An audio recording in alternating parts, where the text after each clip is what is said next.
Olá, sejam bem-vindos. Eu sou o Maurício, estou aqui com vocês para continuar o estudo da estatística.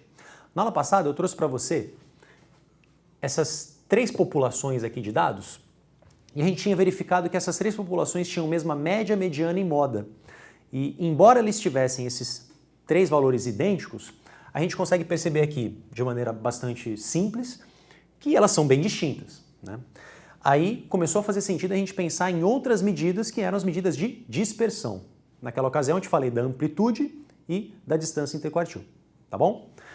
E qualitativamente falando, né, a gente consegue perceber que essa primeira população aqui é a que tem o menor desvio, a menor variação. Afinal de contas, todo mundo vale exatamente o valor da média. Já o segundo caso aqui seria um caso intermediário e esse caso aqui, o último, seria o caso que a dispersão é maior. E a gente verificou isso através dos cálculos. Tá legal? Bom, então vou só deixar escrito aqui do lado, né, o valor da média, tá?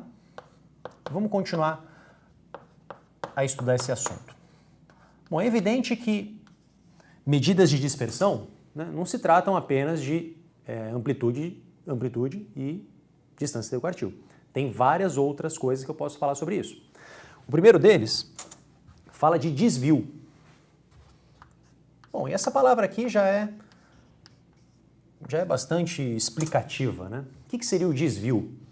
Bom, desvio é o quanto cada um desses números está variando em relação à minha média. Então, por exemplo, aqui em cima, nenhum valor desvia da média. Todos têm desvio zero. Agora, aqui na segunda população, esse primeiro valor 17, ele tem um desvio de 3 unidades.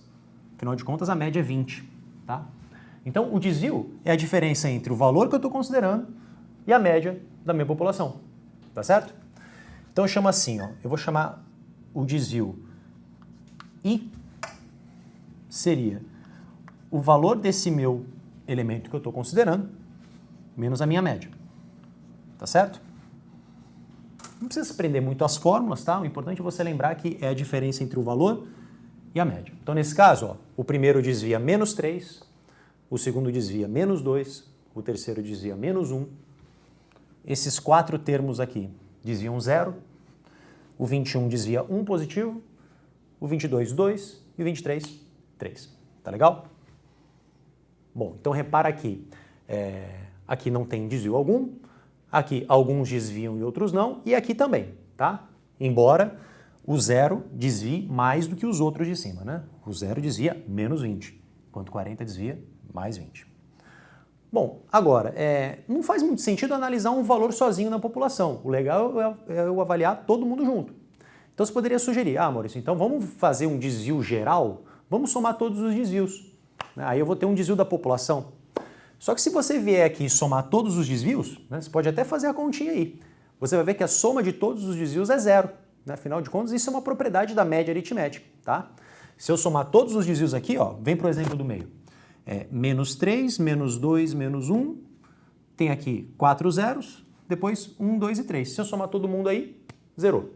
Mesma coisa aqui para baixo, tá? Justamente por esse sinal aí que um acaba neutralizando o outro.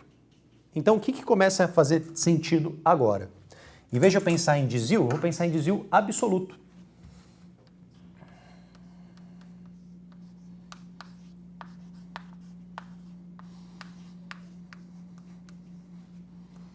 O que é o desvio absoluto? O desvio absoluto é um módulo do desvio, o valor absoluto do desvio, tá?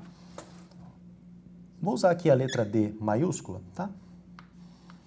Seria o módulo do DI, né? Seria o módulo de xi menos x barra. E mais uma vez eu te falo, não precisa se prender às fórmulas, o importante é o conceito aqui, tá? Então, vindo para esse exemplo aqui do meio, de novo, eu não vou mais falar que o desvio é menos 3, eu vou falar que o desvio é 3, tá certo? Aqui desvia 3 unidades, aqui desvia 2 unidades, desvia 1 unidade, não desvia aqui no meio, desvia 1, 2 e 3. Então eu poderia fazer aqui a soma de todos os desvios, por exemplo, né?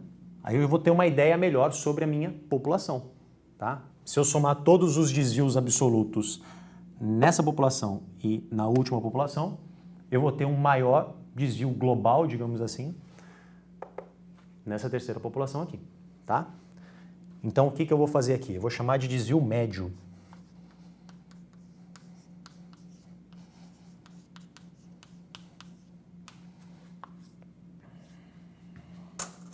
Então, vou chamar aqui de desvio médio.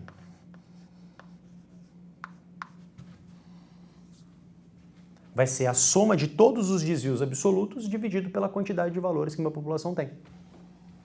Tá?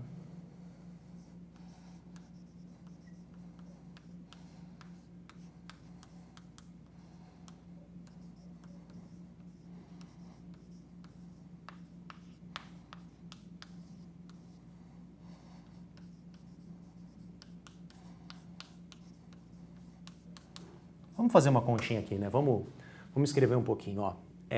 Na nossa primeira população, vou chamar aqui, ó, desvio médio 1, que seria a minha primeira população.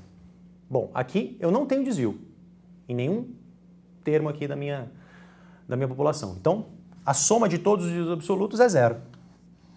A quantidade é 10. 0 sobre 10 dá 0. Então, o desvio médio aqui, 0. O desvio médio na nossa segunda população, bom, vou somar todos os desvios absolutos, tá?